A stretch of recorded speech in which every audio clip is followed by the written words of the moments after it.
नमस्कार। प्रस्तुत है आज का चिंतन। रस्सी की रगड़ से जब पत्थर जैसा कठोर पदार्थ घिस सकता है तो कोई कारण नहीं कि हम अपने दोषों और दुख स्वभावों को परिवर्तित या नष्ट न कर सकें। माँ मदालसा ने चौथे पुत्र अलर्क को राजा बनाया। पहले तीन पुत्र ब्रह्म ज्ञानी बन गए थे। अलर्क ने पूछा, बड़े भाइयों को आत्मकल्याण के लिए साधन संपन्न नगरवासी जीवन की अपेक्षा कम साधनों से युक्त वनवासी जीवन क्यों रुचा?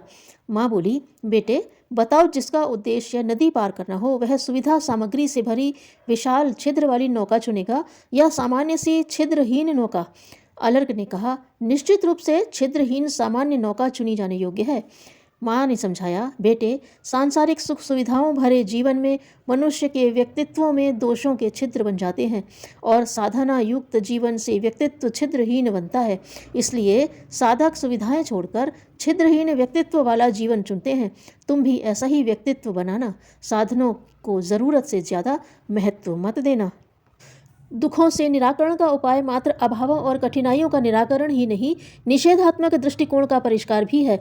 इसके बिना न चिंता से छुटकारा मिलता है, न उद्विग्नता से। शोक संताप छाए ही रहते हैं। एक से छुटकारा मिल नहीं पाता कि दूसरा सामने आ खड़ा होता है। प्रयत्न करने पर अभीष्ट परिणाम न मिलने पर कई बार निराशा उपजती है और कष्ट होता है। ऐसा अवसर न आए, इसलिए फल के लिए अत्यधिक लालायित न होकर अपने प्रयत्नों की प्रखरता पर संतोष केंद्रित करने की मनः स्थिति रखनी चाहिए। यह ठीक है कि हर काम किसी सफलता के लक्ष्य को लेकर ही किया जाता है, पर यह भी ठीक है कि उसमें पुरुषार्थ ही एकमात्र कारण नहीं होता, परिस्थिति भी कारण रहती है। यदि परिस्थितियां प्रतिकूल पड़े तो देर लग सकती है और असफलता मिल सकती है। इसके लिए पहले से ही तैयार रहना चाहिए। अच्छी से अच्छी की आशा जरूर करें, पर बुरी से बुरी परिस्थिति के लिए भी तैयार रहें। तभी असफलता जन्य निराशा से बचा जा सकता है और कर्म की तत्परता में प्रसन्नता अनुभव करते हुए अगली बार और भी अधिक तत्परता के साथ सफलता की दिशा में आगे बढ़ा जा सकता है। निराशाजन्य कष्टों से बचाव इसी स्तर की मनः स्थिति का निर्माण करने से हो सकता है। एक धनी ने कहीं सुना कि चींटियों को आटा खिलाने से सारे पाप कट जाते हैं। इतना सस्ता नुस्खा पाकर वह बहुत प्रसन्न हुआ और एक छटांग आटा वह रोजाना सवेरे मंदिर के आसपास चींटियों के बिलों पर बिखेरने जाने लगा।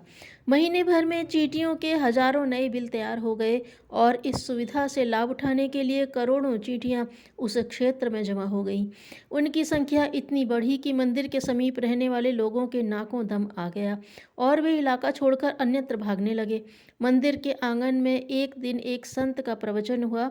उसने कहा, जोश के साथ होश भी कायम रखना चाहिए, भावुकता के साथ विवेक का भी ध्यान रखना चाहिए और धर्म कृत्य करने के साथ यह भी सोचना चाहिए कि उससे धर्म की जड़ें तो नहीं कट रही।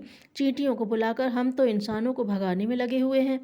धनी ने उस प्रवचन पर गहराई से विचार किया और अपने विवेक से काम लिया और साथ ही अपनी भूल स्वीकार की। किसी अमीर ने हजरत इब्राहिम के सामने अशरफियों से भरी एक थैली भेंट रखी। उन्होंने कहा, मैं भिखारियों से कुछ नहीं लेता।